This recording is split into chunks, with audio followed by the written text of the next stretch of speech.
ਕਮਲਾ ਸੀ ਨਾਦਾਨ ਸੀ ਦਿਲ, ਵਲ ਛਲ ਤੂੰ ਅਣਜਾਣ ਸੀ ਦਿਲ।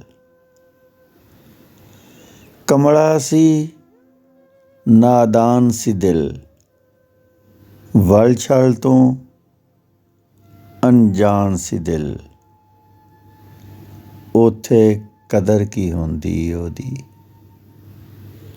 ਬਿਨ ਸੱਦਿਆ ਮਹਿਮਾਨ ਸੀ ਦਿਲ। ਕਮਲਾ ਸੀ ਨਾਦਾਨ ਸੀ ਦਿਲ, ਵਲ ਛਲ ਤੋਂ ਅਣਜਾਣ ਸੀ ਦਿਲ। ਉੱਥੇ ਕਦਰ ਕੀ ਹੁੰਦੀ ਉਹਦੀ, ਬਿਨ ਸੱਦਿਆ ਮਹਿਮਾਨ ਸੀ ਦਿਲ। ਉੱਥੇ ਕਦਰ ਕੀ ਹੁੰਦੀ ਉਹਦੀ, ਬਿਨ ਸੱਦਿਆ ਮਹਿਮਾਨ ਸੀ ਦਿਲ। ਬਿਨ ਸੱਦਿਆ ਮਹਿਮਾਨ ਸੀ ਦਿਲ।